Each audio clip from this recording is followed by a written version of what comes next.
Okay. Wala naman. Ano ba i-share ko ngayon? Nagkakalikot kasi ako ng e-bike ngayon. Maintenance.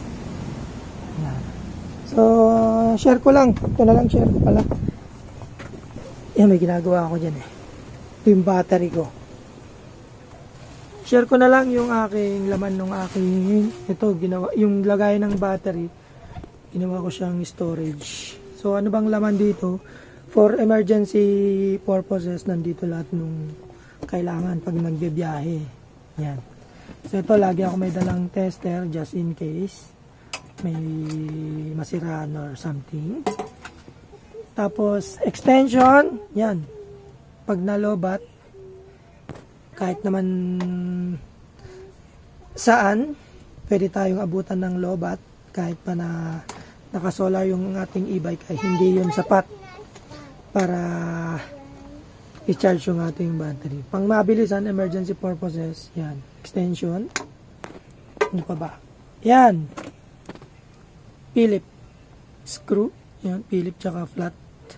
Plus. Yan. Kompleto yan. Kahit kalawangin, magagamit mo yan. Tapos ito, pinakamahalaga, pambomba. Yan, nabili ko lang to sa Japan. 99 pesos yata or 150. So, yan, sa mga ginagamit sa bike. Yan, for emergency purposes. Kung abutan ka ng flat or kailangan mo hanginan yung gulong.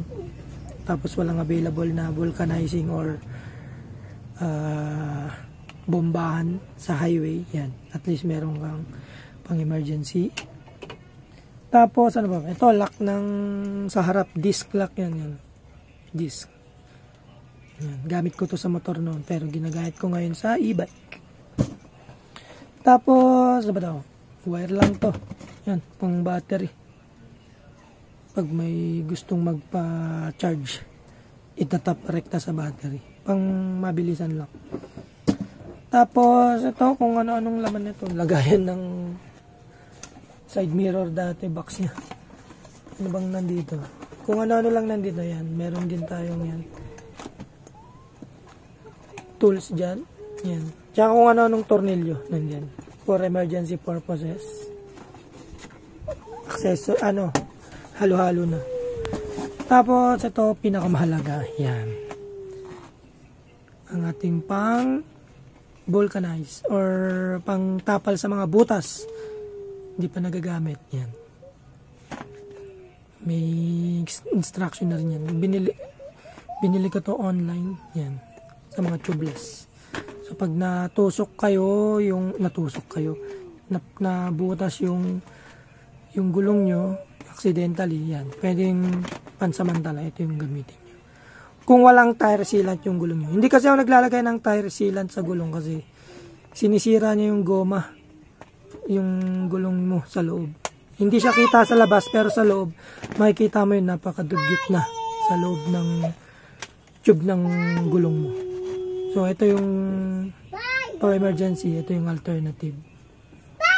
Okay, complete na natin. Yan. Yan yung ginawa kong compartment, yung sa battery. Hindi ko pa rin nagagawa ng box ngayon. Tinatamad na. So yan yung ating battery, yan. So, lithium. So yun lang. Thank you.